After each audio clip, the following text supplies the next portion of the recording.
The magic നോവലിലേക്ക് സ്വാഗതം. സുധാകർ മംഗളോദയത്തിൻ്റെ ചിറ്റ part 6. രാജുവേട്ട, Abhirami രാജുവിനെ ചേർത്ത് പിടിച്ചു. എന്താ ഇത്? ഞാനില്ലേ രാജുവേട്ടന്? രാജു തിരിഞ്ഞ് അഭിരാമിയെ നോക്കി. എന്തിനാ കരയണത്? കുട്ടികളുണ്ടാവാൻ തടസ്സമുണ്ടെന്ന് പെട്ടെന്നറിഞ്ഞപ്പോൾ രാജുവേട്ടൻ തകർന്നുപോയി ഇല്ലേ? ഒരു കുഞ്ഞിനെ നൽകാൻ കഴിയാത്ത ഭർത്താവിനോട് സലാം പറഞ്ഞു പച്ച പരിഷ്കാരിയായ ഞാൻ സ്ഥലം വിടുമെന്നും രാജുവേട്ടൻ കരുതിയോ? സത്യത്തിൽ നിനക്കതാണ് നല്ലത് അഭിരാമി. എനിക്കെന്താണ് നല്ലതെന്ന് ഞാനല്ലേ തീരുമാനിക്കണത്? അല്ലെങ്കിൽ തന്നെ നല്ലതും ചീത്തയും നിരത്തി വെച്ചിരിക്കുന്ന ഒരു വാണിഭ സ്ഥലത്ത് നിന്ന് ഇഷ്ടാനുസരണം നമുക്ക് അനുഭവങ്ങൾ തിരഞ്ഞെടുക്കാൻ കഴിയുമോ? നമുക്ക് വിധിച്ചത് ദൈവം നമ്മുടെ ശിരസിൽ തരികയല്ലേ? രാജു അത്ഭുതത്തിൽ അഭിരാമിയെ നോക്കി. രാജുവേട്ടൻ്റെ കുഴപ്പം എനിക്കായിരുന്നെങ്കിൽ രാജുവേട്ടൻ എന്ത് ചെയ്യുമായിരുന്നു? അഭിരാമി ആരാഞ്ഞു. രാജുവേട്ടൻ എൻ്റെ അടുത്തുനിന്ന് ഡൈവോഴ്സ് ആവശ്യപ്പെടുമായിരുന്നു ഇല്ലേ? രാജുവിന് ഉത്തരം മുട്ടി. എനിക്കറിയാം, അഭിരാമി പറഞ്ഞു. ശ്യാമേട്ടത്തിയുടെ മുഖം കണ്ട രാജുവേട്ടൻ ഇഷ്ടപ്പെട്ടത്.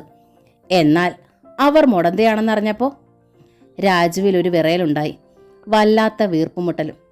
മുടന്ത് നമ്മൾ സ്വയം എടുത്ത് വയ്ക്കണതല്ല, അഭിരാമി തുടർന്നു. ശ്യാമേട്ടത്തിയുടേത് ജന്മതാ കിട്ടിയതാണ്. ജന്മന അങ്ങനെ ഒരു അപാകത ഇല്ലാത്തവർക്കും പിന്നീട് അതുണ്ടാവാം.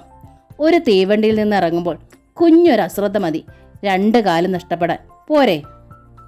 കാലില്ലാത്തവരെ കാണുമ്പോൾ നമ്മളത് ഓർക്കാറുണ്ടോ രാജുവേട്ട? കാലില്ലാത്തവർ ശപിക്കപ്പെട്ടവരും യാതൊരു അഭംഗിയും അംഗവൈകല്യവും ഇല്ലാത്ത നമ്മൾ അനുഗ്രഹീതരമാണെന്ന് നമ്മൾ കരുതും. എന്തു മണ്ടത്തരവാത് അഭി! രാജു കരഞ്ഞു. പുണ്ണിൽ കുത്താതെ. പുണ്ണിൽ കുത്തുകയല്ല രാജുവേട്ട. ശ്യാമേട്ടത്തിക്ക് ഒരു ജീവിതം കൊടുത്ത ദേവേട്ടൻ്റെ നന്മ രാജുവേട്ടൻ ഒന്ന് ഓർത്തു നോക്ക്. ശ്യാമേട്ടത്തി തളർന്നു കിടക്കുമ്പോൾ ദേവേട്ടൻ ഒരു പുനർവിവാഹത്തിന് ഒരുങ്ങുന്നതിനെ ഞാൻ കുറ്റപ്പെടുത്തുന്നില്ല. എങ്കിലും ശ്യാമേട്ടത്തിയോട് വിവാഹമോചനം ആവശ്യപ്പെടരുതെന്ന് ഞാൻ അപേക്ഷിച്ചു. രാജുവേട്ടൻ പോലും അതിനെന്നെ ശാസിച്ചു. ഞാൻ പറഞ്ഞല്ലോ അഭിരാമി, നിനക്ക് വേണമെങ്കിൽ ഞാൻ വിവാഹമോചനം തരാം. അങ്ങനെ പറയരുത് രാജുവേട്ട. രാജുവേട്ടൻ്റെ ഒരു തെറ്റ് ഞാൻ ചൂണ്ടിക്കാണിച്ചത് അതേ തെറ്റ് എനിക്ക് ആവർത്തിക്കാതിരിക്കാൻ വേണ്ടിയല്ല. രാജുവേട്ടന് കുട്ടികളുണ്ടായില്ലെങ്കിൽ അതെൻ്റെ ഒരു അയോഗ്യതയായ ഞാൻ കാണണത്. അതുമായി ഞാൻ പൊരുത്തപ്പെടും. ശ്യാമേട്ടത്തി വയ്യ കിടക്കുവാണല്ലോ. ഹേമ വിവാഹിതയായി പോയാൽ തത്തയുടെ കാര്യം നോക്കാൻ ആരും ഉണ്ടാവില്ല. അതിന് തത്തയെ നമുക്ക് ഇങ്ങോട്ട് കൊണ്ടുപോരാ. നമ്മുടെ മോളായി നമുക്ക് അവളെ വളർത്താം. ശ്യാമേട്ടത്തിക്ക് ഒരു എതിർപ്പും ഉണ്ടാവില്ല. ഇവിടെ ഉണ്ടായിരുന്നപ്പോൾ തത്തയ്ക്ക് എന്നെ ജീവനായിരുന്നു. ചിറ്റാന്ന് പറഞ്ഞു കൊടുക്കുമ്പോഴും അവളെന്നെ അമ്മാന്നാ വിളിച്ചിരുന്നത്. എന്നാലും ശ്യാമേട്ടത്തിൽ നിന്ന് അവളെ പിരിക്കണത് പാപമല്ലേ? രാജു ചോദിച്ചു. പിരിക്കണമെന്ന് ആര് പറഞ്ഞു? ശ്യാമേട്ടത്തിയെ നമുക്ക് നമ്മോടൊപ്പം കൂട്ടാം. രാജുവേട്ടന് അതൊരു പ്രായചിത്തമാകുമല്ലോ. രാജു വിഷമത്തിൽ അഭിരാമിയെ നോക്കി. ശ്യാമേട്ടത്തി ഇനി നമ്മോടൊപ്പം വരുമോ അഭി? വല്ലാത്തൊരു ഗതികേടിലാണെങ്കിലും അവർ അഭിമാനമില്ലാത്തവരല്ല. സ്വന്തം ഇഷ്ടപ്രകാരമാണ് അവരിവിടുന്ന് പോയതെന്ന് ഓർക്കണം. ശ്യാമേട്ടത്തിയെ നമുക്ക് ഇങ്ങോട്ട് കൊണ്ടുവരണ്ട. പിന്നെ രാജുവേട്ട അനുവദിക്കുമെങ്കിൽ നമുക്കൊരു വീട് വാടകയ്ക്ക് എടുക്കാം. അഫിയുടെ പണം കൊണ്ടുകൂടിയാണ് നമ്മൾ ഈ വീട് കടത്തിൽ നിന്ന് ഒഴിപ്പിച്ചത്. എന്നിട്ട് അവിടെ നിന്ന് ഒഴിഞ്ഞു പോകാമെന്ന് വെച്ചാൽ എനിക്കതിൽ വിഷമമില്ലെങ്കിലോ? അഭിരാമി ചോദിച്ചു. ആ പണം പോട്ടെ, ആ വീടും പോട്ടെ. സ്വന്തം ഒരു കുഞ്ഞു പോലും നിഷേധിക്കപ്പെട്ട നമ്മൾക്ക് എന്തിനാണ് പണവും വീടുമൊക്കെ? സത്യത്തിൽ അത്യാഗ്രഹികളെ ശിക്ഷിക്കാൻ വേണ്ടിയാ ദൈവം ഇങ്ങനെയൊക്കെ ചെയ്യണത്. നമ്മൾ ഈ പാഠം പഠിക്കണം രാജുവേട്ട. രാജു വല്ലായ്മയിൽ അഭിരാമിയെ നോക്കി. ഒരു വീട് വാടകയ്ക്കെടുക്കാനുള്ള ശമ്പളമൊക്കെ രാജുവേട്ടനില്ലേ? ഞാനും ഒരു ജോലിക്ക് ട്രൈ ചെയ്യാൻ തീരുമാനിച്ചു. ആ വലിയ വീട്ടിൽ രാജുവേട്ടൻ്റെ അമ്മയോട് യുദ്ധം ചെയ്ത് ജീവിച്ച് ഞാൻ മടുത്തു. നമുക്ക് എവിടെയെങ്കിലും സ്വൈര്യമായി ജീവിക്കാം രാജുവേട്ട. രാജു മിണ്ടിയില്ല. ആ വീട്ടിൽ അമ്മ സുഖമായി താമസിക്കട്ടെ. അമ്മയ്ക്ക് കൂട്ടായി എന്തും ഉണ്ടാവും. പിന്നെ അമ്മ തിരഞ്ഞെടുത്ത മരുമകളായ നന്ദനേട്ടത്തി. ഞാൻ പറയണത് രാജുവേട്ടൻ മനസ്സിലാക്കണം. ഞാനും രാജുവേട്ടൻ്റെ അമ്മയും തമ്മിൽ ഒരിക്കലും പൊരുത്തപ്പെടില്ല. മറ്റുള്ളവർക്കും കൂടി ഞങ്ങൾ സ്വൈര്യക്കേടാവും. ചേരാത്തവരെ ചേർക്കുന്നതിൽ ഭേദം പിരിക്കുന്നതല്ലേ? അഭിരാമി ചോദിച്ചു. സമ്മതിച്ചു, രാജു പറഞ്ഞു. അഭിരാമിയുടെ മുഖം സന്തോഷം കൊണ്ട് വിങ്ങി. പൂർണ്ണ മനസ്സോടെയാണോ രാജുവേട്ട? വിശ്വസിക്കാനാവാത്തതുപോലെ അഭിരാമി രാജുവിനെ നോക്കി. പൂർണ്ണ മനസ്സോടെ തന്നെയാ, രാജു പറഞ്ഞു. നിന്നെ മനസ്സിലാക്കാൻ ഞാൻ ഒരുപാട് വൈകി. വെറും ഒരു പാഴ്മരമായ എന്നെ നീ ഉപേക്ഷിച്ച് കളഞ്ഞില്ലല്ലോ. തോന്നിയാസം പറയരുത്. രാജുവിൻ്റെ കവിളിൽ സ്നേഹത്തോടെ നുള്ളി അഭിരാമി. എൻ്റെ രാജുവേട്ടൻ പാഴ്മരമൊന്നുമല്ല. കുട്ടികളുണ്ടാവാത്തത് ഒരു വ്യക്തിയുടെ അയോഗ്യതയാണോ രാജുവേട്ടൻ കണക്കാക്കുന്നത്? അങ്ങനെയാണെങ്കിൽ കുട്ടികളുടെ എണ്ണം നോക്കി വേണമല്ലോ ആളുകളുടെ കേമത്തെ നിർണയിക്കാൻ. രാജു നിറമെഴികളോടെ അഭിരാമിയെ തന്നെ നോക്കിയിരുന്നു. കുട്ടികളുണ്ടാവണത് ഒരു ഭാഗ്യം തന്നെയാ, അഭിരാമി പറഞ്ഞു. എന്ന് വെച്ച് സ്വന്തം കുട്ടികളില്ലാത്തവർ ഒരു തരത്തിലും അയോഗ്യരല്ല. സ്വന്തം അച്ഛനമ്മമാരെക്കാൾ വളർത്തച്ഛന്മാർക്കും വളർത്തമ്മമാർക്കും സ്നേഹിക്കാൻ കഴിയും. സ്നേഹിക്കാനുള്ള മനസ്സുണ്ടായിരുന്ന മതി. പിന്നെ ചികിത്സയുടെ സാധ്യത തള്ളിക്കളഞ്ഞിട്ടൊന്നുമില്ലല്ലോ ആ ഡോക്ടർ. നോ, രാജു നിഷേധത്തിൽ മുഖം ചലിപ്പിച്ചു. ഞാൻ ഇനി ചികിത്സയ്ക്കൊന്നുമില്ല. എനിക്ക് എൻ്റെ തത്തേ മതി. ഏട്ടൻ്റെ കുട്ടിയായിരുന്നിട്ടും ഞാൻ അവളെ കാര്യമായി ശ്രദ്ധിച്ചിട്ട് പോലുമില്ല. കുട്ടികളന്ന് എനിക്കൊരു പ്രശ്നമേ ആയിരുന്നില്ല. ഇപ്പോൾ ഒരു കുഞ്ഞിന് വേണ്ടി എൻ്റെ മനസ്സ് കേഴുന്നു അഫി. മതി കേണത്. രാജുവിൻ്റെ കൈ പിടിച്ച അഭിരാമി സ്റ്റിയറിങ്ങിൽ വെച്ചു. നമുക്ക് പോകാം. ഈ വഴിയരികിൽ ഇങ്ങനെ വണ്ടി നിർത്തിയിട്ടിരുന്നാൽ ആളുകൾ സംശയിക്കും. ഇപ്പം തന്നെ ഇതുവഴി കടന്നുപോയ കാൽനടക്കാരും വണ്ടിക്കാരും ഒരുപോലെ ഇങ്ങോട്ട് ശ്രദ്ധിക്കുന്നുണ്ടായിരുന്നു. വണ്ടി ബ്രേക്ക് ഡൗൺ ആയിന്നാവും ആളുകൾ വിചാരിച്ചിട്ടുണ്ടാവുക. രാജു കാർ സ്റ്റാർട്ടാക്കി. എന്തോ എനിക്കിപ്പോൾ നല്ല സമാധാനം. വണ്ടി റോഡിലേക്ക് ഇറക്കിക്കൊണ്ട് അയാൾ പറഞ്ഞു. മുമ്പില്ലാത്ത സന്തോഷം. അഫിയെ എനിക്ക് മനസ്സിലാക്കാൻ കഴിഞ്ഞല്ലോ. മുമ്പ് നമ്മൾ അന്യരായാണ് ഒരു കിടക്കയിൽ ഉറങ്ങിയിരുന്നത്. ഇപ്പോൾ വല്ലാത്തൊരടുപ്പം തോന്നണു. അഭിരാമി കുസൃതിയിൽ പുഞ്ചിരിച്ചു. ഇതെന്നും ഉണ്ടായിരുന്നാൽ മതി. രാത്രി ഊൺമേശയിൽ വെച്ച് ഇന്ദുവും ദിനകറും കേൾക്കെ ഭാഗ്യലക്ഷ്മി രാജുവിനോട് തിരക്കി. നിങ്ങൾ ഇന്ന് എവിടെയാ പോയിരുന്നത്? രണ്ടാളും ഒരുമിച്ച്. ശ്യാമയെ കാണാനാണോ പോയിരുന്നത്? ഇവിടുത്തെ വിശേഷങ്ങളൊക്കെ അവളെടുത്ത് ചെന്ന് വിളമ്പാതെ പറ്റില്ലല്ലോ നിന്റെ ഭാര്യയ്ക്ക്. വെറുപ്പിൽ അഭിരാമി ഒന്ന് നോക്കിയിട്ട് അവർ മുഖം വെട്ടിത്തിരിച്ചു. ശ്യാമേടത്തിയുടെ അടുത്തല്ല ഞങ്ങൾ പോയിരുന്നത്, രാജു പറഞ്ഞു. പിന്നെ ഭാഗ്യം പുരിക ഉയർത്തി. ഡോക്ടറെ കാണാൻ പോയതാ, രാജു തുറന്നറിയിച്ചു.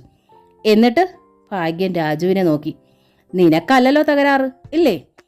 രാജു മറുപടി പറയും മുമ്പ് അഭിരാമി പറഞ്ഞു. അല്ല. രാജു തെല്ലു ശാസനയിൽ അഭിരാമിയെ നോക്കി. സാരമില്ല എന്ന് കണ്ണു കാണിച്ചിട്ട് അഭിരാമി തുടർന്നു. എനിക്കാ. ഭാഗ്യം വിജയഭാവത്തിൽ മുഖമൊന്ന് ഉയർത്തിപ്പിടിച്ചു. പിന്നെ കേട്ടില്ലേ എന്ന ഭാവത്തിൽ ഇന്ദുലേഖയും ദിനകരയും നോക്കി. അർത്ഥഗർഭമായി ഇന്ദുവും ദിനകറും ഒന്ന് പരസ്പരം നോക്കി. ഇപ്പോൾ എങ്ങനെയുണ്ട് എൻ്റെ ഊഹം? ഭാഗ്യലക്ഷ്മി രാജുവിനോട് ചോദിച്ചു. ഞാൻ നിന്നോട് പല കുറി പറഞ്ഞില്ലേ ഇവൾ മച്ചിയാണെന്ന്. നീ വിശ്വസിച്ചില്ലല്ലോ. ഇപ്പം എന്തായി? രാജു രോഷാധിക്യത്താൽ എന്തോ പറയാനായി ഒരുങ്ങി. പെട്ടെന്ന് അഭിരാമി കൈ നീട്ടി വാപൊത്തി. ഒന്നും പറയണ്ട, അമ്മ എന്താച്ചാ പറയട്ടെ. ഇനിയിപ്പോൾ എത്ര നാളാ? അവസാന വാചകം ഭാഗ്യലക്ഷ്മിയെ ഞെട്ടിച്ചു. നീ എന്താടി പറഞ്ഞത്? അവർ ചാടി എണീറ്റു. ഇനി എത്ര നാളാന്നോ? അത്ര എളുപ്പം ഞാൻ തട്ടിപ്പോകുന്നാണോ നിന്റെ വിചാരം? എനിക്കിപ്പോൾ ഒരു കുഴപ്പമില്ല. നിന്റെ നാവോണ്ടൊക്കെ പറഞ്ഞ് എന്നെ കൊല്ലാതിരുന്നാൽ മതി. ഒരുത്തിക്ക് വിഷം കൊടുത്ത് കിടന്ന കിടപ്പിലാക്കി നീ ദുഷ്ട. എൻ്റെ പൊന്നമ്മേ, അഭിരാമി തൊഴുതു. ഞാൻ അങ്ങനെ ഒന്നും ഉദ്ദേശിച്ചല്ല. അമ്മയ്ക്ക് എന്നെ ഇഷ്ടമില്ലാത്തത് കൊണ്ട് ഞങ്ങൾ ഇവിടുന്ന് മാറി താമസിക്കാമെന്ന് വിചാരിച്ചു. ആ അർത്ഥത്തിൽ പറഞ്ഞതാ. ഞങ്ങൾ ഇവിടുന്ന് മാറി താമസിക്കാമെന്ന് വിചാരിച്ചോ? ഭാഗ്യം പരിഹാസത്തിൽ അഭിരാമിയെ നോക്കി. ആരാ ഈ ഞങ്ങള്? എൻ്റെ മോനെ നീ കൂടെ കൂട്ടണ്ട. എൻ്റെ 3 മക്കളും എപ്പോഴും എൻ്റെ കൂടെ കാണണം. അതെനിക്ക് നിർബന്ധം. നീ വേണേൽ എവിടാച്ചാ പൊയ്ക്കോ. എനിക്കൊരു വിരോധവും ഇല്ല. മച്ചിയായ നിൻ്റെ ഒപ്പം അവൻ ഏതായാലും ഞാൻ വിടില്ല. അവനൊരു ജീവിതം വേണം. രാജു വീർപ്പുമുട്ടലിൽ അഭിരാമിയെ നോക്കി. ഒന്നും മിണ്ടണ്ട എന്ന് അഭിരാമി കണ്ണ് കാണിച്ചു. എന്താ നീ അവൻ്റെ നേർക്ക് കണ്ണ് കാണിക്കണത്? ഭാഗ്യം അതിൽ കയറി പിടിച്ചു. എന്നെ വകവയ്ക്കണ്ടാന്നോ? നോക്ക്, ഭാര്യ പ്രസവിക്കില്ലെങ്കിലേ അവളെ ഉപേക്ഷിക്കാനുള്ള അവകാശം ഭർത്താവിനുണ്ട്. ഏത് കോടതി അത് അനുവദിക്കും? അനങ്ങാനാവാതെ കിടക്കുന്നവളും പ്രസവിക്കാത്തവളും കോടതിയിൽ ഒരുപോലെയാ. കഴിഞ്ഞ ആഴ്ച അഡ്വക്കേറ്റ് ജയകുമാർ അങ്ങനെ പറഞ്ഞില്ലായിരുന്നു മോളെ? അവർ ഇന്ദുലേഖയെ നോക്കി. നീ ഉണ്ടായിരുന്നല്ലോ അപ്പോൾ. എന്തുകൊണ്ടോ ആ ചോദ്യത്തിന് മുമ്പിൽ ഇന്ദുലേഖ വല്ലാതെയായി. അവളുടെ പതർച്ച കണ്ട് ഭാഗ്യത്തിന് അമ്പരപ്പായി. എന്നാൽ ദിനകർ അത് കണ്ട് അർത്ഥഗർഭമായി ഒന്ന് ചിരിച്ചതേ ഉള്ളൂ. മാത്രമല്ല അയാൾ എഴുന്നേറ്റ് കൈ കഴുകാനായി വാഷ് ബേസിൻ്റെ അടുക്കലേക്ക് പോവുകയും ചെയ്തു. എന്താ മോളെ നീ വല്ലാതിരിക്കണത്? ഭാഗ്യം ശബ്ദം താഴ്ത്തി ഇന്ദുവിനോട് തിരക്കി. ഈ മച്ചിയുടെ കുറ്റം പറഞ്ഞത് നിനക്കും ഇഷ്ടമായില്ലേ? നോക്കു മോളെ, ശ്യാമയുടെ കാര്യത്തിൽ അമ്മയ്ക്കൊരു വിഷമമുണ്ട്. എന്നാലും ഈ പോതനെ ഇവിടുന്ന് അടിച്ചിറക്കിയ രാജു വേറെ കല്യാണം കഴിക്കുകയാണെങ്കിൽ എനിക്ക് അതിൽ പരം ഒരു സന്തോഷം വേറെയില്ല. അസഹ്യതയുടെ ഒരു ശബ്ദം പുറപ്പെടുവിച്ചു രാജകുമാരനും ഊൺമേശക്കരികിൽ നിന്ന് എഴുന്നേറ്റു. രാജുവേട്ടാ, അഭിരാമി വിളിച്ചു. ഭക്ഷണം കഴിഞ്ഞിട്ട് എഴുന്നേറ്റ് പോകൂ. രാജു അത് ശ്രദ്ധിച്ചില്ല. അയാൾ വാഷ് ബേസിനരികിലെത്തി കയ്യും വായും കഴുകി ടവലെടുത്ത് തുടച്ചു. അതോടെ അഭിരാമി ഊൺമേശ വിട്ട് എഴുന്നേറ്റു. ഭാഗ്യം പക്ഷെ അതൊന്നും ശ്രദ്ധിച്ചില്ല. അവരുടെ കണ്ണുകൾ മകളിലായിരുന്നു. എന്താ മോളെ നീ ഒന്നും പറയാത്തത്? നിനക്ക് എന്തു പറ്റി? ആ മച്ചി ഇവിടെ നിന്നാൽ നമ്മുടെ ഈ കുടുംബത്തിന് ഒരു കാലത്ത് ഒരു സ്വൈര്യം ഉണ്ടായിരിക്കില്ല. രാജുവിനോട് നല്ല ജീവിതം ഉണ്ടാവില്ല. അമ്മ ഇനി മേലാൽ മച്ചി എന്ന പദം ഉപയോഗിക്കരുത്. കൈ ചൂണ്ടി ഇന്ദുലേഖ താക്കീത് നൽകി. അവളുടെ കണ്ണുകൾ കലങ്ങിയിരുന്നു. ഭാഗ്യത്തിനൊന്നും മനസ്സിലായില്ല. ഒരു നിമിഷം ആലോചിച്ചപ്പോൾ അവരിൽ നേരിയൊരു ഭീതി തോന്നി, ഒപ്പം ഒരു ഉൾക്കിടിലവും. തുടർന്നൊന്നും ചോദിക്കാൻ കഴിയാതെയായി ഭാഗ്യം. എൻ്റെ കുറവ് എന്തിനാണ് അഭി നീ നിന്റെ ചുമലിലേറ്റിയത്? മുറിയിലെത്തിയപ്പോൾ രാജു അഭിരാമിയോട് ചോദിച്ചു. എൻ്റെ കുറവ് നിന്റെ കുറവ് എന്ന് നമുക്കിനി ഇതിനെ വിഭജിക്കേണ്ട രാജുവേട്ടാ, അഭിരാമി പറഞ്ഞു. രാജുവേട്ടൻ്റെ കുറവ് എൻ്റേതുമാണ്. അതിൻ്റെ ദുഃഖം ഞാനും അനുഭവിക്കേണ്ടതാണ്. സന്തോഷം മാത്രം പങ്കിടാനല്ല ഇണ. എന്നാലും ഇതിൻ്റെ പേരിൽ നീ വീണ്ടും അമ്മയുടെ ചീത്തവിളി കേൾക്കേണ്ടി വരില്ലേ? ഞാൻ കേൾക്കേണ്ട ചീത്തയായിരുന്നു അതൊക്കെ. ഏതിൻ്റെ പേരിലായാലും അമ്മ എന്നോട് ചീത്തയെ പറയൂ. മച്ചി എന്ന വിളിയൊന്നും എനിക്ക് പുത്തനെയല്ല. ഉള്ള സത്യം പറഞ്ഞാൽ അമ്മ രാജുവേട്ടനെ ചീത്ത പറയാനും പോണില്ല. അതുകൊണ്ട് രാജുവേട്ടൻ കേൾക്കേണ്ട ചീത്തയല്ലത്. എന്നാലും രാജു വിഷമത്തിൽ മുറിയിലൂടെ നടന്നു. സാരമില്ല രാജുവേട്ടാ, അഭിരാമി പുഞ്ചിരിച്ചു. അവിടെ അപ്പോൾ അമ്മ മാത്രമായിരുന്നില്ലല്ലോ. രാജുവേട്ടൻ ആ സത്യം പറയുകയായിരുന്നെങ്കിൽ അത് ദിനകറും ഇന്ദുവും കൂടി കേൾക്കില്ലേ? ഇന്ദു സ്വന്തം അനിയത്തിയാണ്. പക്ഷേ ദിനകർ ഒരു അന്യ വ്യക്തിയല്ലേ. അയാൾക്ക് രാജുവേട്ടനോട് പുച്ഛം തോന്നിയാലോ? ഇന്ദുവിനെ പോലും അതിൻ്റെ പേരിൽ അയാൾ താഴ്ത്തി കിട്ടിയെന്ന് വരാം. ഞാൻ മനസ്സിലാക്കിയത്തോടത്തോളം അതിന് മടിയില്ലാത്ത ആളായാൾ. രാജു നടപ്പ് നിർത്തി കൃതജ്ഞതാഭാവത്തിൽ അഭിരാമിയെ നോക്കി. ഞാൻ ഒരിക്കൽ കൂടി പറയണു അഫി. രാജുവിൻ്റെ തൊണ്ടയിടറി. നിന്നെ മനസ്സിലാക്കാൻ ഞാൻ വൈകി. നീ കൊല ചെയ്തു എന്നതുപോലും എനിക്കിപ്പോൾ വിശ്വസിക്കാൻ പറ്റണില്ല. അഭിരാമി രാജുവിനെ നോക്കി നിശബ്ദം പുഞ്ചിരിച്ചു. നിന്നോട് ഞാൻ ഒരുപാട് അവഗണനകൾ കാണിച്ചിട്ടുണ്ട്. നിന്റെ അച്ഛനെയും അമ്മയും ഇവിടുന്ന് പറഞ്ഞു വെച്ചതുപോലും ക്രൂരതയായി. അതിലൊരു ക്രൂരതയില്ല രാജുവേട്ടാ, അഭിരാമി പറഞ്ഞു. അച്ഛനും അമ്മയും ഇപ്പോൾ വാടക വീട്ടിലായാലും അഭിമാനത്തോടെ കഴിയണുണ്ട്. എനിക്കതിൽ സന്തോഷമേ ഉള്ളൂ. നമുക്ക് നല്ലൊരു വാടക വീട് കണ്ടുപിടിക്കാം, രാജു പറഞ്ഞു. നാളെ മുതൽ ഞാനതിന് ശ്രമിക്കാം. ഏതായാലും ദേവേട്ടൻ്റെ കല്യാണം കഴിയട്ടെ. അതിനു മുമ്പേ നമ്മൾ പോയാൽ അതിൽ പ്രതിഷേധിച്ചിറങ്ങിയതാണെന്ന് വരും. അത് ശരിയാണെന്ന് രാജുവിനും തോന്നി. ഭാഗ്യത്തിൻ്റെ ശ്രദ്ധ മുഴുവൻ നടക്കാൻ പോകുന്ന വിവാഹാഘോഷത്തിലായിരുന്നു. വരൻ്റെ വീട്ടിൽ പ്രത്യേക ഒരുക്കങ്ങളുടെ ആവശ്യമില്ലാതിരുന്നിട്ടും മൊത്തം മോടി പിടിപ്പിച്ചു ഭാഗ്യം. കുറച്ച് ഫർണിച്ചർ അധികമായി വാങ്ങി. വില കൂടിയ കുറച്ച് ഗൃഹോപകരണങ്ങളും. എല്ലാത്തിൻ്റെയും ബില്ല് ഭാഗ്യം രാമുണ്ണി മാഷിൻ്റെ വീട്ടിലേക്ക് അയച്ചു. ആദ്യം ഒന്ന് അമ്പരന്നെങ്കിലും മാഷ് ബില്ല് പേ ചെയ്തു. എന്നിട്ട് ഭാഗ്യത്തെ വിളിച്ച് പറയുകയും ചെയ്തു. മൊത്തം 1.5 ലക്ഷമായി. അതിനെന്താ, മാഷിൻ്റെ മോളല്ലേ ഇവിടെ വന്ന് താമസിക്കേണ്ടത്. അത്രയും രൂപയൊന്നും എൻ്റെ കൈവശമില്ലെന്ന് അറിഞ്ഞൂടെ. ദേവനാണെങ്കിലും ശ്യാമയുടെ ചികിത്സ കൊണ്ട് തെണ്ടിയിരിക്കുക. മാഷ് ഒന്ന് ഇരുത്തി മൂളി. ഒരു പകൽ കിടക്കയിൽ മയങ്ങിക്കിടക്കുകയായിരുന്നു ശ്യാമ. പെട്ടെന്നാണ് തൊട്ടിലിൽ കിടന്നിരുന്ന തത്ത ഉറക്കെ കരയാൻ തുടങ്ങിയത്. ശ്യാമ ഞെട്ടി ഉണർന്നപ്പോൾ കുട്ടി തൊട്ടിലിൽ എഴുന്നേറ്റ് നിൽക്കുകയാണ്. ഒപ്പം തൊട്ടിലിൻ്റെ ചങ്ങലയിൽ പിടിച്ചുകൊണ്ട് ഒരു കാലുയർത്തി അവൾ താഴേക്ക് ഇറങ്ങാൻ നോക്കുന്നു. അമ്മേ, ശ്യാമ ഉറക്കെ കരഞ്ഞു. അമ്മിണിയിൽ നിന്നും മറുപടി ഉണ്ടായില്ല. അടുത്ത നിമിഷം അമ്മേ എന്ന വിളിയോടെ ശ്യാമ പിടഞ്ഞെണീറ്റു. മോളെ എന്ന വിളിയോടെ ഓടി വന്ന അമ്മിണി കാണുന്നത് താനേ കിടക്കയിൽ എഴുന്നേറ്റിരിക്കുന്ന ശ്യാമയാണ്. സന്തോഷാധിക്യത്താൽ മോളെ എന്ന് കരഞ്ഞുകൊണ്ട് അമ്മിണി തത്തയെടുത്ത് ശ്യാമയുടെ മടിയിലിരുത്തി കൊടുത്തു. ശ്യാമ മോളെ ചേർത്ത് പിടിച്ചു. നെറുകയിലും കവിളിലും ഉമ്മ വെച്ചു. അത്യത്ഭുതാഹ്ലാദത്തോടെയാണ് അമ്മിണി അത് കണ്ടു നിന്നത്. നിന്റെ പൊന്നു മോളെ, അവർ ഓടി വന്ന് ശ്യാമയെ തഴുകി. നിന്റെ മോളുടെ അസുഖമെല്ലാം മാറിയോടി. അമ്മയ്ക്കിത് വിശ്വസിക്കാൻ കഴിയണില്ലല്ലോ മോളെ. അവർ കരയുകയായിരുന്നു. ശ്യാമ പുഞ്ചിരിയോടെ അമ്മയെ നോക്കി.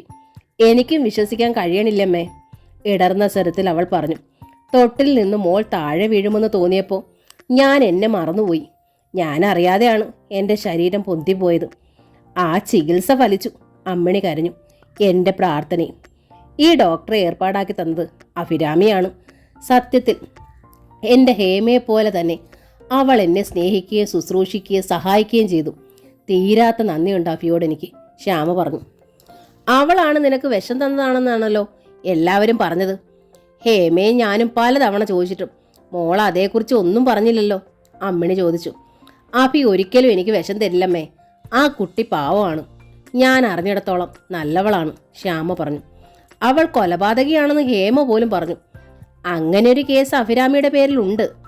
കോടതിക്ക് തെളിയിക്കാനായില്ല. അങ്ങനെയാ അവളെ വിട്ടത്. എന്നാലും അഭിക്ക് അതിന് കഴിയുമെന്ന് എനിക്ക് തോന്നണില്ല. പക്ഷേ നല്ല തൻ്റെ ഇടമുണ്ട്. ഭാഗ്യം ചേച്ചിയോട് ഒപ്പത്തിനൊപ്പം നിൽക്കണത് ഞാൻ കണ്ടിട്ടുണ്ട്. അതുപോലും അഭിനയമാണോ എന്നാ അമ്മേ എനിക്ക് തോന്നിയിരിക്കണത്. എങ്കിൽ പിന്നെ ആരാ മോളെ നിന്നോട് ഈ ചതി ചെയ്തത്? വിധി. ശ്യാമയുടെ കണ്ണുകൾ നിറഞ്ഞു. മുടന്തിയായി എനിക്ക് ഈ ജന്മം തന്ന അതേ വിധി തന്നെ. മറ്റാരെയും എനിക്ക് കുറ്റപ്പെടുത്താനില്ല. എന്നാലും അമ്മയോട് തുറന്ന് പറ മോളെ. ആരോടും അമ്മ പറയില്ല, നിന്റെ അനിയത്തിയോട് പോലും. നിന്റെ ഉള്ളിൽ കടന്ന ആ വിഷം ആരാ നിനക്ക് തന്നത്? ആ വേലക്കാരിയാണോ അതോ ഭാഗ്യം ചേച്ചിയോ? അവരെയാ എനിക്ക് സംശയം. ഞാനിപ്പം താനെ എഴുന്നേറ്റിരുന്നില്ലേ? ശ്യാമ ചോദിച്ചു. ഇത്രയും കൊണ്ട് അമ്മ സന്തോഷിക്കുക, അത് മതി. അമ്മിണി വിഷമത്തിൽ ശ്യാമയെ നോക്കിയിരുന്നു. ശ്യാമ തത്തയെ വീണ്ടും ചേർത്ത് പിടിച്ച് തുരുതുരെ ഉമ്മ വെച്ചു. നീ പറയില്ലെങ്കിൽ പറയണ്ട, ഒടുവിൽ അമ്മിണി അറിയിച്ചു. നീ പറയാത്തത് എന്തുകൊണ്ടാണെന്ന് എനിക്ക് പക്ഷെ ഊഹിക്കാൻ കഴിയും. നിനക്ക് അത്ര വേണ്ടപ്പെട്ട ആരോ ആണത് ചെയ്തത്. ഒരുപക്ഷെ ഭാഗ്യം ചേച്ചി തന്നെ ആവും. ദേവനോടുള്ള സ്നേഹം കൊണ്ടാ നിനക്കത് പറയാനാവാത്തത്. എന്നാലും നിന്നെ വിഷം തന്ന് കിടപ്പിലാക്കിയിട്ട് അവർ ദേവനെ കൊണ്ട് 2ാം വിവാഹം കഴിപ്പിക്കുകയല്ലേ? അവൻ അതിന് വഴങ്ങുമെന്ന് ഒരു കാലത്ത് ഞാൻ വിശ്വസിച്ചില്ല. അമ്മേ, ശ്യാമ സങ്കടത്തിൽ വിളിച്ചു. ഞാൻ ഈ കിടപ്പ് കിടക്കുമ്പോൾ ദേവേട്ടൻ എന്ത് ചെയ്യാനാവും? ദേവേട്ടൻ ഒരു മനുഷ്യനല്ലേ, ഒരു പുരുഷനല്ലേ? ദേവേട്ടൻ ഒരു ജീവിതം വേണ്ടേ? നീ ഇപ്പൊ കിടക്കുകയല്ലല്ലോ മോളെ, അമ്മിണി ചോദിച്ചു. എഴുന്നേറ്റിരിക്കുകയല്ലേ? ഇതറിഞ്ഞാൽ ദേവൻ വരും. തീരുമാനിച്ച കല്യാണം മാറ്റിവെച്ചെന്ന് പോലും വരും. എന്നിട്ട് എഴുന്നേറ്റിരിക്കാൻ സഹായിച്ച എൻ്റെ മോൾക്ക് കുറച്ചുകൂടി കഴിയുമ്പോൾ എഴുന്നേറ്റ് നടക്കാനും കഴിയുമെന്ന് എനിക്ക് ഉറപ്പാ. മുടന്തിയായാലും നടക്കാൻ നിനക്ക് കഴിയുമെങ്കിൽ പിന്നെ ദേവൻ 2ാം വിവാഹം കഴിക്കുന്നത് എന്തിനാ? നിനക്ക് പ്രസവിക്കാനായില്ലേ? കുട്ടിയെ വളർത്താനായില്ലേ? ആ നിനക്ക് ദേവന്റെ ഭാര്യയായിരിക്കാനും കഴിയും. ഇപ്പോൾ ഞാൻ എഴുന്നേറ്റിരുന്നത് തെറ്റായോ അമ്മേ? ശ്യാമ വ്യസനത്തിൽ അമ്മിണിയെ നോക്കി. നീ എന്താ മോളെ ഇങ്ങനെ ചോദിക്കണത്? എനിക്ക് മുൻപേ ദേവേട്ട സ്നേഹിച്ച പെണ്ണ നന്ദന, ശ്യാമ പറഞ്ഞു. ആ കല്യാണം നടക്കില്ലെന്ന് തോന്നിയതുകൊണ്ടാ അനിയന്റെ പാപത്തിന് പ്രായച്ചിത്തമായി ദേവേട്ടൻ എന്നെ കല്യാണം കഴിച്ചത്. ഇപ്പോൾ ഞാൻ തളർന്നു കിടക്കുന്നതിൻ്റെ പേരില ദേവേട്ടനും നന്ദനയും വീണ്ടും ഒരുമിക്കാൻ തയ്യാറായത്. എന്നെ പോലെ തന്നെയുള്ളൊരു പെണ്ണ നന്ദന. എനിക്ക് കുട്ടിയുണ്ടല്ലോ, സ്നേഹിക്കാനും ജീവിക്കാനും. നന്ദന ദേവേട്ടന് വേണ്ടി ഇക്കാലം അത്രയും അവിവാഹിതയെ കഴിഞ്ഞവളാ. ആ പാവത്തിൻ്റെ സ്വപ്നം ഒരു കാലത്ത് ഞാൻ തകർക്കില്ലമ്മേ. മോളെ, അമ്മിണി കരഞ്ഞു. ആ കല്യാണം നടക്കാൻ വേണ്ടി പഴയ പോലെ തളർന്നു കിടക്കാൻ മാത്രമല്ല, മരിക്കാനും ഞാൻ തയ്യാറാവും. കാരണം എന്നേക്കാൾ ദേവേട്ടനെ അർഹിക്കുന്നവൾ നന്ദനയാ. നന്ദനയുടെ കയ്യിൽ നിന്ന് കളഞ്ഞു കിട്ടിയതാ എനിക്ക് ദേവേട്ടനെ. മുടന്തിയായ എനിക്ക് ഒരിക്കലും കിട്ടാനാവാത്തത്ര നല്ലവനും കാരുണ്യവാനുമായ ഒരു പുരുഷൻ. ഞാനിപ്പോൾ അദ്ദേഹത്തെ യഥാർത്ഥ അവകാശിക്ക് തിരിച്ചു നൽകുകയാണ്. നിങ്ങൾ ആരും അത് തടയരുത്. ഹേമയോടും പറയണം, ഞാൻ എഴുന്നേറ്റിരുന്നതും സംസാരിച്ചതും ഒന്നും ദേവേട്ടൻ അറിയരുത് ഒരിക്കലും. ദേവൻ ഇവിടേക്ക് വരുമ്പോഴോ പഴയ പോലെ രോഗിയായി ഞാൻ ഈ കിടക്കയിൽ കിടക്കും. അങ്ങനെ എത്ര നാൾ? നന്ദനയുടെ സ്നേഹത്തിൽ മുങ്ങി ദേവേട്ടൻ ഇവിടേക്ക് വരാതാകുന്നത് വരെ. അതല്ലെങ്കിൽ ഞാൻ എഴുന്നേറ്റ് നടന്നാലും ദേവേട്ടനെ അത് ബാധിക്കാതെ വരുന്നത് വരെ. എൻ്റെ മോളെ, അമ്മിണി ഏങ്ങി കരഞ്ഞു. അമ്മ കരയരുത്, ശ്യാമ അപേക്ഷ പോലെ അമ്മിണിയോട് പറഞ്ഞു. അമ്മയുടെ മകൾക്ക് എഴുന്നേറ്റിരിക്കാനെങ്കിലും ആയല്ലോ, അതോർത്ത് സന്തോഷിച്ചൂടെ? ഈ മുടന്തിയായ മകൾക്ക് ഒരു വിവാഹ ജീവിതം ഉണ്ടാകുമെന്ന് ഒരു കാലത്ത് അമ്മ പ്രതീക്ഷിച്ചിരുന്നില്ലല്ലോ. ആരുടെയോ പുണ്യം കൊണ്ട് അങ്ങനെ ഒരു ഭാഗ്യം കുറച്ചു നാളത്തേക്ക് എനിക്ക് ലഭിച്ചു. സുഹൃതം പോലെ എൻ്റെ മോളെ എനിക്ക് കിട്ടി. അമ്മയുടെ മോൾക്ക് ജീവിക്കാൻ ഇത്രയും ധാരാളമാണമ്മേ. അമ്മയെ അവൾ തഴുകി. നേരിയതിൻ്റെ തുമ്പാൽ അമ്മിണി മുഖം തുടച്ചു. ഭാഗ്യലക്ഷ്മിയെ സംബന്ധിച്ചിടത്തോളം കുറേ നാളുകൾക്ക് ശേഷം അവർ അങ്ങേയറ്റം ആഹ്ലാദവതിയായിരിക്കുകയാണിപ്പോൾ. മകൾക്ക് വേണ്ടി സ്വന്തം സ്വർണം കുറച്ച് വിറ്റുപോയിരുന്നു. പകരമായ ഒരു നെക്ലസും നീണ്ട മാലയും 2 കൈകളിലേക്കും പുതിയ ഫാഷനിൽ വളകളും 1 ജോഡി വൈരക്കമ്മലും വാങ്ങി ഭാഗ്യം. തന്ത്രപൂർവ്വം അതിൻ്റെ ബില്ലും നന്ദനയുടെ അച്ഛനായ രാമുണ്ണി മാഷിൻ്റെ തലയിൽ വെക്കാൻ മടിച്ചില്ല അവർ. നന്ദനയ്ക്ക് ഇഷ്ടം പോലെ സ്വർണ്ണം ഉണ്ടല്ലോ ഇവിടെ, പിന്നെന്തിനാ അവിടെ കൂടി വാങ്ങിയത്? പിശുക്കനായ രാമുണ്ണി മാഷ് ഫോണിൽ ഭാഗ്യത്തോട് തിരക്കി. സ്വർണം തനിക്കാണെന്ന് ഭാഗ്യം പറഞ്ഞില്ല. ഇവിടെ വാങ്ങിയത് ഇവിടെ വരുമ്പോൾ അണിയാനാ. അത് അധികമായി മാഷിന് തോന്നുവാണ് വെച്ചാ ആ ബില്ലിങ് തിരികെ കൊടുത്തു വിട്ടേക്ക്. അങ്ങനെ ചെയ്യില്ലെന്ന് ഉറപ്പോടെയാണ് ഭാഗ്യം തട്ടിവിട്ടത്. ഏയ്, ഞാനത് കൊടുത്തു കഴിഞ്ഞു, മാഷി വെക്കി. വെറുതെ ഒന്ന് ചോദിച്ചെന്നേ ഉള്ളൂ. തളർന്ന് കിടക്കയിൽ കിടന്നിരുന്ന പെണ്ണിനെ അവളുടെ വീട്ടിലേക്ക് പാഴ്സൽ ചെയ്തിട്ട് 18 അടവും പയറ്റി. നിങ്ങളുടെ മകളെ ഇങ്ങോട്ട് കൂടിയിരുത്തണത് പുണ്യത്തിനല്ലെന്ന് ഭാഗ്യം മനസ്സിൽ പറഞ്ഞു. നന്ദന വരുമ്പോൾ അവിടുന്ന് ഒരു സെർവൻറ്റിനെ കൂടി കൊണ്ടുവരാൻ പോകുന്ന കാര്യം ഒരു താക്കീത് പോലെ അവർ ദമയന്തിയെ അറിയിച്ചു. അന്നേരം എനിക്കങ്ങ് പോകാമല്ലോ ഇല്ലേ? ഒട്ടും കൂസലില്ലാതെയായിരുന്നു ദമയന്തി അന്വേഷിച്ചത്. നീ പോണോന്ന് ഞാൻ പറഞ്ഞില്ല. വരണവൾ നന്ദനയുടെ ഭാഗമേ നോക്കൂ. എൻ്റെ ഭാഗം നോക്കാൻ നീയും നിന്നോ. എൻ്റെ ഭാഗം നോക്കാൻ നീയും നിന്നോ. 2 പേരുടെ ശമ്പളം നന്ദനയുടെ അച്ഛൻ കൊടുത്തോളൂ. ദമയന്തി അർത്ഥഗർഭമായി തലകുലുക്കി. പിന്നെ പെറുപിറുത്തു.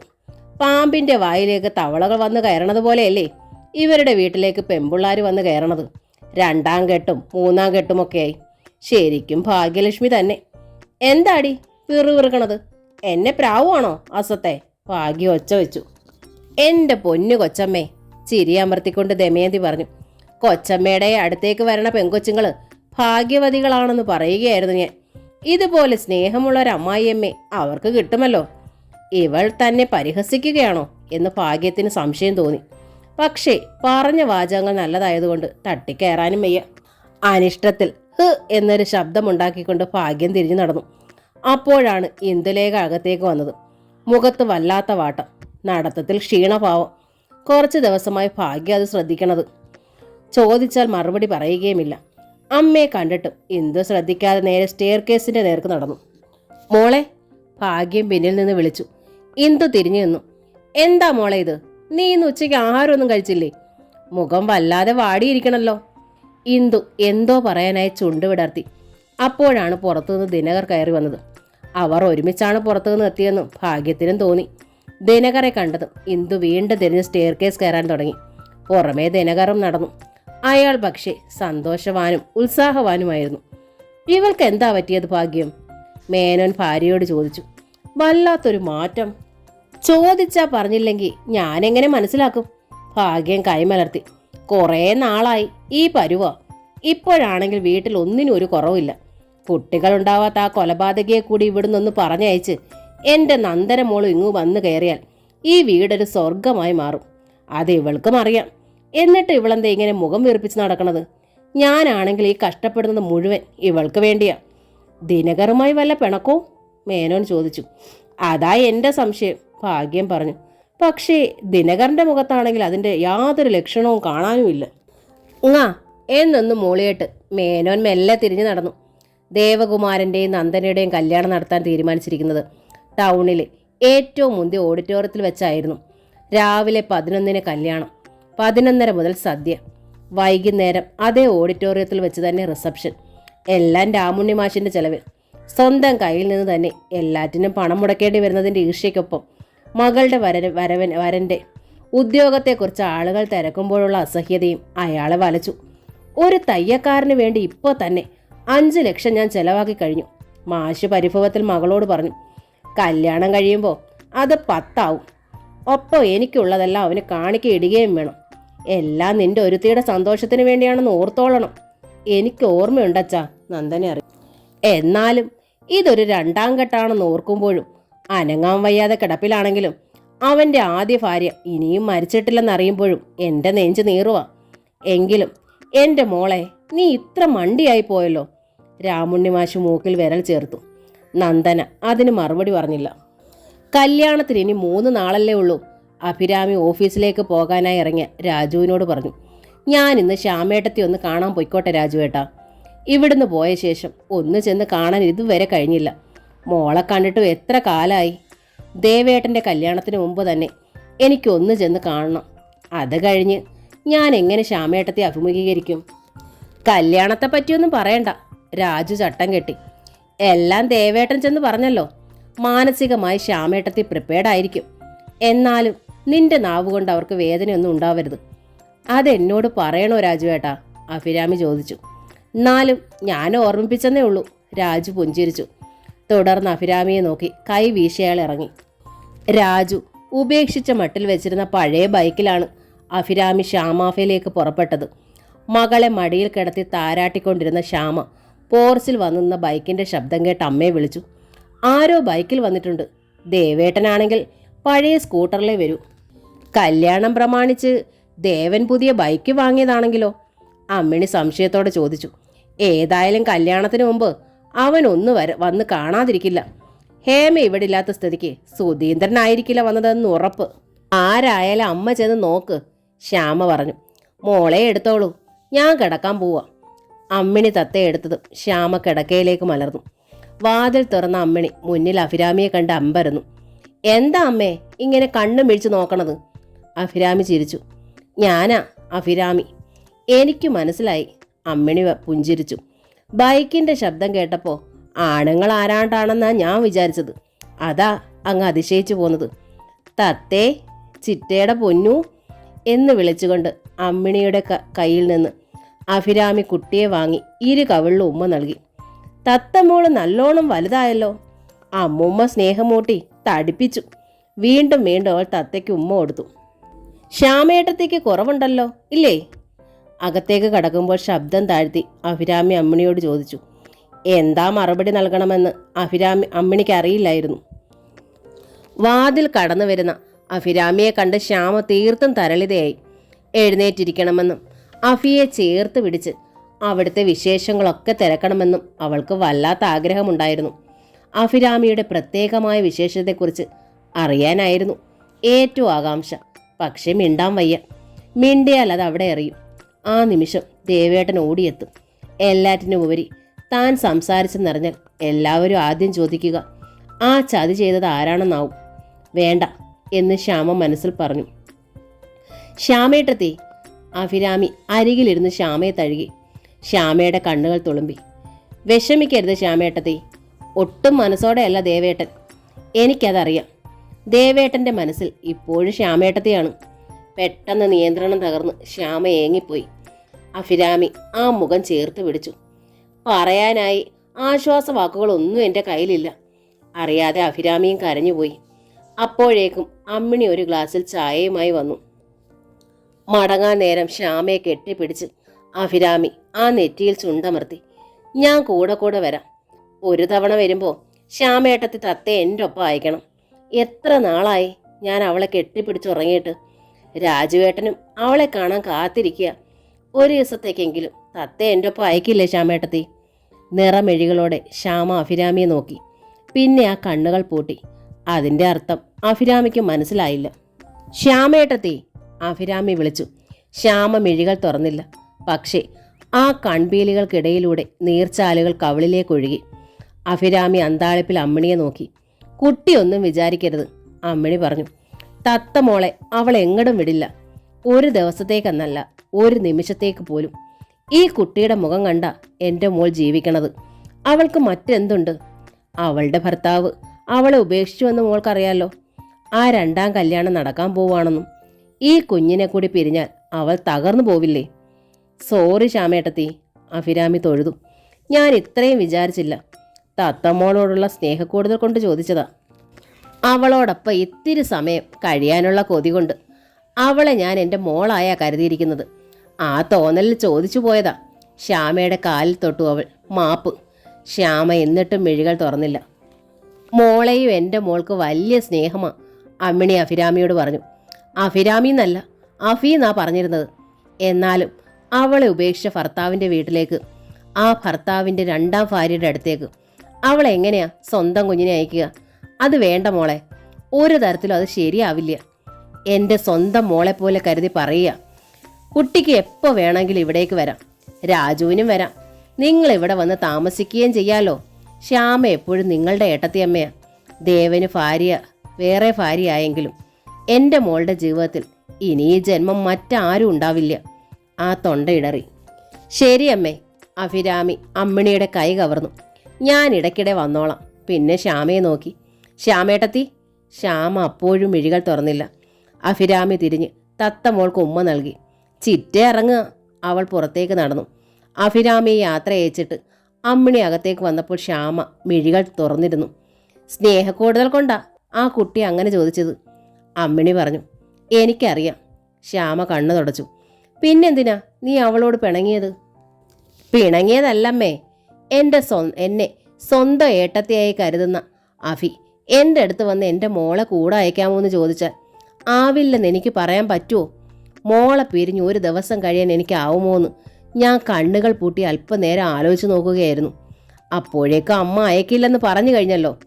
അതോടെ അഭിമുഖീകരിക്കാൻ വീണ്ടും എനിക്ക് പ്രയാസമായി. അത്രയുള്ളൂ കാര്യം. സാരമില്ല. അമ്മിണി പുഞ്ചിരിച്ചു. അയക്കാൻ നിനക്ക് മനസ്സുണ്ടാവില്ലെന്ന് കരുതിയാ ഞാൻ അങ്ങനെ പറഞ്ഞത്.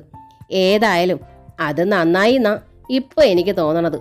മുടന്തിയായാലും ആ വീട്ടിലേക്ക് നടന്നാ നീ പോയത്. തിരികെ വന്നത് എങ്ങനെയാണെന്ന് എനിക്കറിയാം. അതിന് പിന്നിൽ പ്രവർത്തിച്ചത് ഏത് പിശാചായാലും ആ വീട്ടിലേക്ക് നീ നിന്റെ സ്വന്തം കുഞ്ഞിനെ അയക്കണ്ട മോളെ. സ്വത്തവകാശം ചോദിക്കുമെന്ന് ഭയന്ന് അതിനെ അവർ കൊന്നുകളഞ്ഞാലോ? ശ്യാമ ശരിക്കും ഞെട്ടിപ്പോയി. ഭയത്തോടെ അവൾ അമ്മിണിയുടെ കയ്യിൽ നിന്ന് തത്തയെ പിടിച്ചു വാങ്ങി നെഞ്ചോട് ചേർത്തു. ശരിയാമേ, ചിലപ്പോൾ അങ്ങനെ സംഭവിച്ചൂടാന്നില്ല. ശ്യാമ കരഞ്ഞു. ഈശ്വര, എൻ്റെ കുഞ്ഞ്, എനിക്കിതു മാത്രമേ ഉള്ളൂ. തത്തയുടെ നെറുകയിൽ അവൾ തുരുതുരെ ഉമ്മ വെച്ചു. കല്യാണ ദിവസം അടുത്തതോടെ ദേവൻ തീർത്തു അസ്വസ്ഥനായി. ഉറക്കം പൂർണ്ണമായി അയാളെ വിട്ടകന്നു.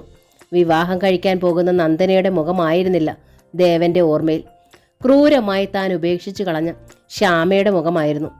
ആ മുഖം മുന്നിൽ നിന്ന് മായുന്നില്ല. ഒരിക്കൽ അനിയൻ ചെയ്ത പാപത്തിന്റെ പ്രായച്ചിത്തമായി ആദർശ ധീരതയോടെ ആ കൈ പിടിച്ചവനാണ് താൻ. അന്ന് വല്ലാത്ത ആത്മാഭിമാനം തോന്നിയിരുന്നു. ജീവിതത്തിൽ താനൊരു വലിയ കാര്യം ചെയ്തു. ഇപ്പോൾ ഉള്ളു നിറയെ ആത്മനിന്ദയാണ്. ദേവൻ അത് മനസ്സിലാവണില്ലായിരുന്നു. എങ്ങനെയോ താൻ ആ കെണിയിൽ വീണു. ഇത്രയും മുന്നോട്ടു പോയ സ്ഥിതിക്ക് ഇനി പിന്തിരിയാനാവില്ല.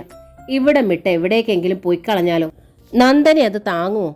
രണ്ടാമതൊരിക്കൽ കൂടി ഉപേക്ഷിക്കപ്പെട്ടാൽ ആത്മാഭിമാനമുള്ള ഒരു പെൺകുട്ടി എങ്ങനെയും പ്രതികരിക്കാം. വിദ്യാഭ്യാസമുള്ളവളാണ് അവൾ. മാന്യമായ ഉദ്യോഗവുമുണ്ട്.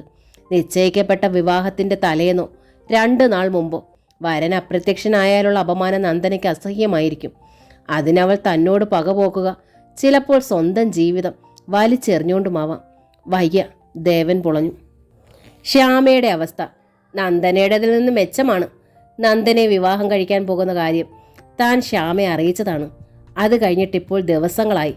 ശ്യാമ അത് സഹിച്ചിരിക്കുന്നു. ഇല്ലെങ്കിൽ ആ വാർത്ത അറിഞ്ഞ നിമിഷം അവൾ ഹൃദയം പൊട്ടി മരിക്കേണ്ടതായിരുന്നു. എന്താ മോനെ ഇത്? വീട്ടിൽ തന്നെ ചടഞ്ഞിരുന്ന ദേവനോട് ഭാഗ്യം തിരക്കി. എത്ര വിഷമമുണ്ടായാലും മറ്റുള്ളവരുടെ മുന്നിൽ സന്തോഷമായിട്ടിരിക്കേണ്ട സന്ദർഭമല്ലേ ഇത്? പുറത്തിറങ്ങി ചുറ്റണം. ക്ഷണിക്കാൻ ആരെങ്കിലും മറന്നിട്ടുണ്ടെങ്കിൽ അവരെ എല്ലാം ക്ഷണിക്കണം. ഇടയ്ക്കിടെ നന്ദനെ ചെന്ന് കാണണം. അവൾക്കും നിനക്കും അതൊരു സന്തോഷമായിരിക്കും. എത്ര നാളായി നീ നിന്റെ ടൈലറിംഗ് ഷോപ്പിംഗ് പോലും പോയിട്ട്? അവിടെ ഞാൻ ചെന്നില്ലെങ്കിലും ഒരു കുഴപ്പമില്ലമ്മേ. സ്വന്തം പോലെ ജോലി ചെയ്യുന്നവരാ എൻ്റെ സഹായികൾ, ദേവൻ പറഞ്ഞു. എങ്കിൽ നീ നന്ദനയുടെ വീട്ടിലൊന്ന് ചെല്ല്. പല വട്ടമായി ഇപ്പോൾ രാമുണ്ണി മാഷ് ഫോൺ ചെയ്ത് തിരക്കണം. നീ എന്താ അങ്ങോട്ട് ചെല്ലാത്തതെന്ന്. നിന്നെയും കൂട്ടി അങ്ങോട്ട് ചെല്ലാൻ എന്നോട് ആവശ്യപ്പെടുകയും ചെയ്തു. വാ മോനെ, നമുക്കൊന്ന് പോയിട്ട് വരാം. ഭാഗ്യം ദേവന്റെ കൈ പിടിച്ചു. ഒരു നിമിഷം മടിച്ചിരുന്നെങ്കിലും ഒടുവിൽ ദേവൻ എഴുന്നേറ്റു. കുരങ്ങായി വേഷം കെട്ടിപ്പോയില്ലേ, ഇനി ആടുക തന്നെ. ദേവനെ കണ്ടതും രാമുണ്ണി മാഷ് ചോദിച്ചു, ഇയാൾക്ക് എന്ത് പറ്റി? സുഖമില്ലേ? ഏയ്, ഒരസുഖവും ഇല്ല. ഭാഗ്യമാണ് പറഞ്ഞത്. ഒരാഴ്ച വീട്ടിൽ നിന്ന് റെസ്റ്റ് എടുക്കാൻ ഞാൻ പറഞ്ഞു. അതിന് അവൻ കിടന്ന് ഉറങ്ങി. അതിൻ്റെയാ മുഖം വല്ലാതിരിക്കണത്. അത് ശരി, രാമുണ്ണി മാഷ് തല കുലുക്കി. അതാ ഷോപ്പിൽ ചെന്നിട്ട് ഇയാളെ അവിടെ കാണാതിരുന്നത്. അപ്പോൾ ദേവനെ തിരക്കി മാഷ് ടൈലറിംഗ് ഷോപ്പിൽ പോയിരുന്നോ? ഭാഗ്യത്തിന് അത്ഭുതമായി. ദേവനെ തിരക്കിയല്ല ഞാൻ പോയത്, രാമുണ്ണി മാഷ് പറഞ്ഞു.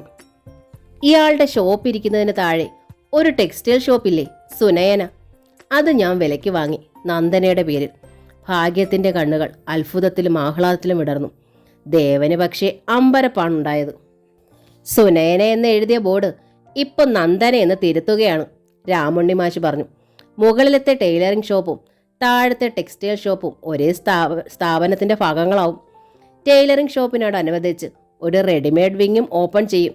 സത്യത്തിൽ ഇതിൻ്റെ ഒന്നും ആവശ്യം എനിക്കില്ല.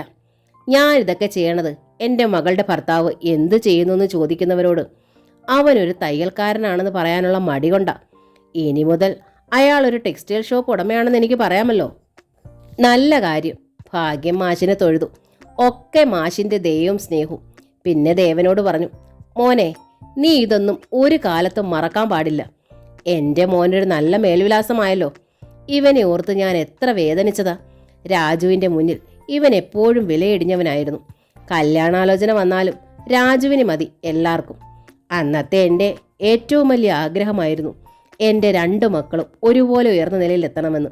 നന്ദന കാരണം നിനക്കത് സാധിച്ചല്ലോ. ഒരു കണക്കിന് ആ ചട്ടുകാലി പിഴ തളർന്നു വീണത് എത്ര നന്നായി. അത് കേട്ട് രാമുണ്ണി മാഷ് ഉറക്കെ ചിരിച്ചു. ദേവൻ വിഷമത്തോടെ ഭാഗ്യത്തെ നോക്കി. ഞാൻ നിന്നോട് എത്ര തവണ പറഞ്ഞു ഇവിടെ വന്ന് നന്ദനെയും മാഷിനെയും കാണാൻ? ഭാഗ്യം ദേവനോട് ആരാഞ്ഞു. ഇപ്പോൾ ദാ കിട്ടിയില്ലേ വന്നയുടനെ ഒരു സന്തോഷ വാർത്ത. പിന്നെ അവർ പരിഭവത്തിൽ മാഷിനെ നോക്കി. ടെക്സ്റ്റൈൽ ഷോപ്പിന് നന്ദന എന്ന് പേരിടണതിന് പകരം ഭാഗ്യോദയം എന്ന് ഇട്ടാൽ മതിയായിരുന്നു. അതായിരുന്നു കുറച്ചുകൂടി ഇമ്പം. ഞങ്ങളുടെ വീട്ടുപേരായതുകൊണ്ട് ദേവന് കുറച്ചുകൂടി അവകാശവും കിട്ടിയേനെ. പേരിൽ ഭാഗ്യം കിടന്നാൽ കച്ചവടവും വിജയിക്കും. അത് ശരിയായിരുന്നു. മാഷ് അർത്ഥഗർഭമായി തലകുലുക്കി. പക്ഷേ കാശു മുടക്കുന്നത് ഞാനല്ലേ. അപ്പോൾ എൻ്റെ മകളുടെ പേര് തന്നെ വേണമെന്ന് എനിക്ക് നിർബന്ധമായിരുന്നു. അതല്ലേ അവൾക്ക് അവകാശം കിട്ടാൻ നല്ലത്. ഭാഗ്യം ഒന്നും വല്ലാതെയായി. എങ്കിലും പെട്ടെന്ന് അവർ അത് ഒളിച്ചു. അത് ശരിയാ, നന്ദനയുടെ പേരിടുന്നതിൽ തെറ്റൊന്നുമില്ല. അവൾ ഭാഗ്യോദയത്തിൽ വന്നു കഴിയുമ്പോൾ അവിടുത്തെ കുട്ടിയായില്ലേ. അപ്പോൾ നന്ദനയുടെ ഉടമസ്ഥത ദേവനും വരുമല്ലോ, ദേവന്റെ വീട്ടുകാർക്കും. രാമുണ്ണി മാഷ് വീണ്ടും പഴയപടി തല ഉലുക്കി.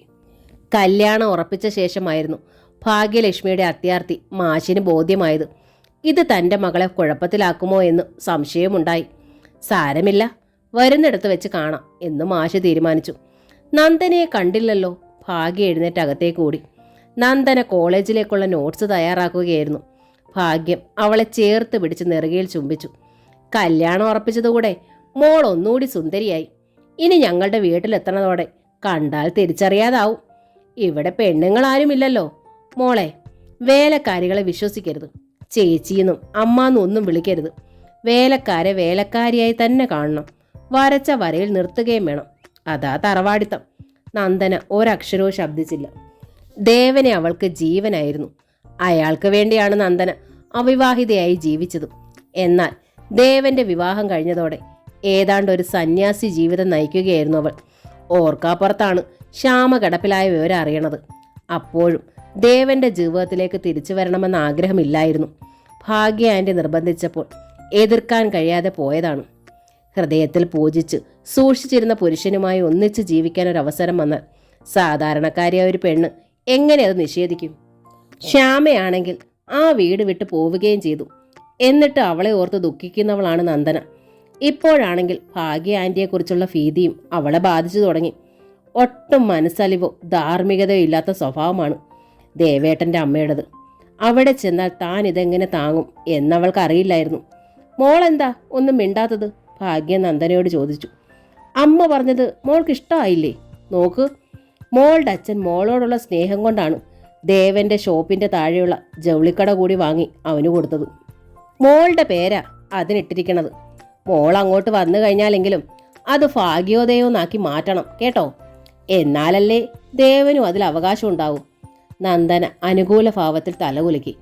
എങ്കിലും ആ അതിബുദ്ധി അവളെ വല്ലാതെ വേദനിപ്പിച്ചു. മടക്ക യാത്രയിൽ കാറിൽ വെച്ച് ഭാഗ്യ അവനോട് ചോദിച്ചു, അമ്മ പറഞ്ഞതനുസരിച്ചത് കൊണ്ടല്ലേ മോനെ നിനക്കിപ്പോ ഇത്രയും ഗുണങ്ങളൊക്കെ ഉണ്ടായത്?